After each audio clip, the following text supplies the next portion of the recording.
Good morning. आप सबका इस मैथमेटिक्स प्रोफेशनल के चैनल पे वेलकम है। तो चलिए स्टार्ट करते हैं क्लास 8 का चैप्टर नंबर 3 जो कि है अंडरस्टैंडिंग क्वाड्रिलेटरल्स। आज हमने एक्सरसाइज 3.4 करनी है जिसमें कुछ खास पैलोग्राम्स के बारे में पढ़ना है जैसे रोम्बस, रेक्टेंगल एंड स्क्वायर। तो चलिए शुरू करते हैं। सबसे पहले रोम्बस की बात करते हैं। रोम्बस एक 4 साइडों वाली फिगर है क्वाड्रिलेटरल। ये पैलोग्राम है।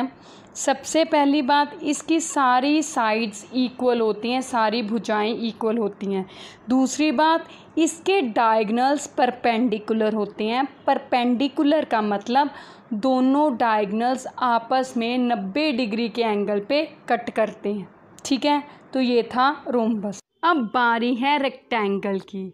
ऐसी 4 भुजाओं वाली फिगर जिसकी ओपोजिट साइड्स क्या होती हैं, पैरेलल भी और इक्वल भी, मतलब उल्ट भुजाएं आपस में बराबर भी होती हैं और पैरेलल भी।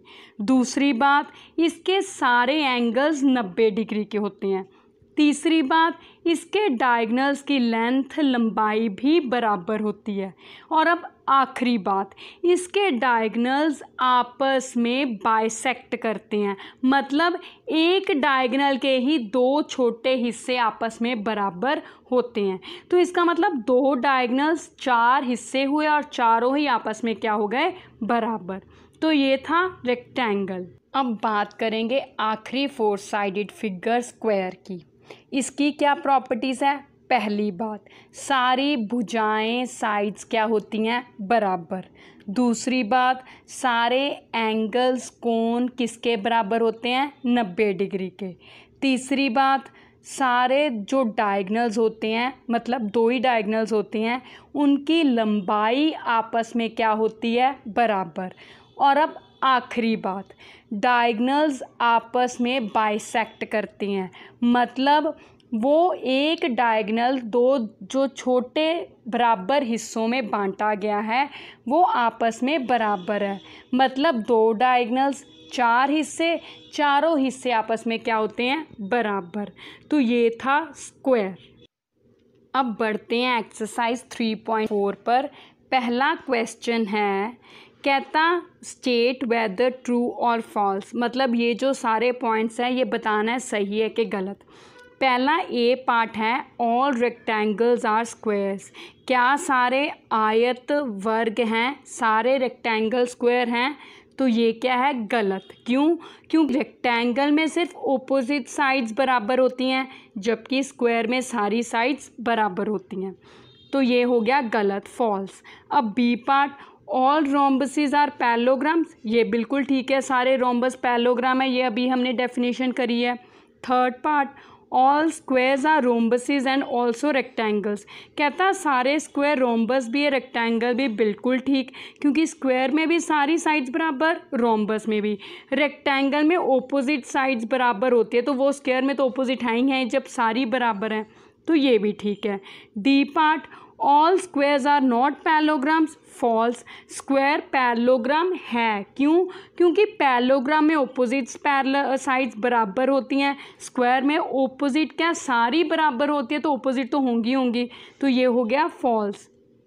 ई part, all kites are rhombuses, false. क्योंकि काइट क्या होते हैं, जो हम पतंगे उड़ाते हैं, उसमें सारी भुजाएं बराबर हो भी सकती हैं, नहीं भी, मेनली ओपोजिट साइड्स बराबर होती है जैसे रेक्टेंगल में, जबकि रोम्बस में सारी साइड्स क्या होती हैं, बराबर। तो ये है false. F, all rhombuses are kites, ये बिल्कुल ठीक है। All parallelograms are trapeziums, G part, ये भी ठीक है। क्यों? क्योंकि ट्रेपीजियम में एक पेयर ऑफ पैरेलल होता है, पैलोग्राम में ओपोजिट पेयर होता है। ऑल स्क्वायर्स आर ट्रेपीजियम्स, ये भी ठीक है। तो 3 फॉल्स, बाकी सारे ट्रू। अब नेक्स्ट क्वेश्चन देखते हैं, सेकंड। कहता identify all the quadrilaterals that have, मतलब वो सारे क्वाड्रिलेटरल्स के बारे में बताइए जिनके पास ये चीज़ें हैं। पहला, 4 साइड्स ऑफ इक्वल लेंथ।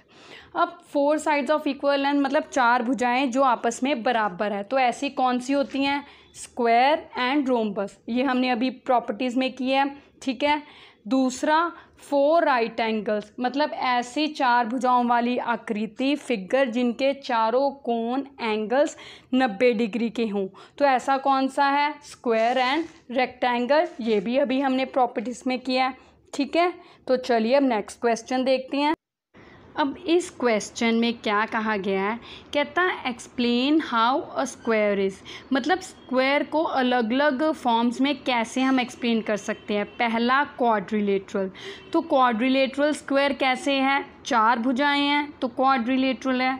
दूसरा पार्ट पैरेललोग्राम कैसे है, कहता पैरेललोग्राम स्क्वायर इस तरह है क्योंकि उसकी ऑपोजिट साइड्स क्या हैं? पैरेलल और बराबर भी, उसी तरह ऑपोजिट एंगल्स भी क्या हैं? बराबर। अब तीसरा पार्ट कहता है स्क्वायर रोम्बस कैसे है, क्योंकि रोम्बस की तरह स्क्वायर्स के भी सारी भुजाएं बराबर हैं और जो डायगोनल्स है वो 90 डिग्री के एंगल पे कट करते हैं आपस में।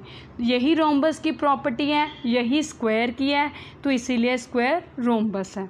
अब चौथा पॉइंट रेक्टेंगल कैसे है, तो स्क्वायर रेक्टेंगल कैसे है, क्योंकि रेक्टेंगल में चारों एंगल्स 90 डिग्री के होते हैं, तो उसी तरह स्क्वायर में भी होते हैं, तो इसीलिए स्क्वायर क्या है? एक रेक्टेंगल है। ठीक है जी, श्योर आपको ये क्वेश्चन समझ आ गए होंगे। अगर कोई क्वेरी हुई तो आप मुझे कमेंट्स में बता सकते हैं। इस चैनल को सब्सक्राइब करना मत भूलिएगा और इस वीडियो को लाइक एंड शेयर करना मत भूलिएगा। Thank you.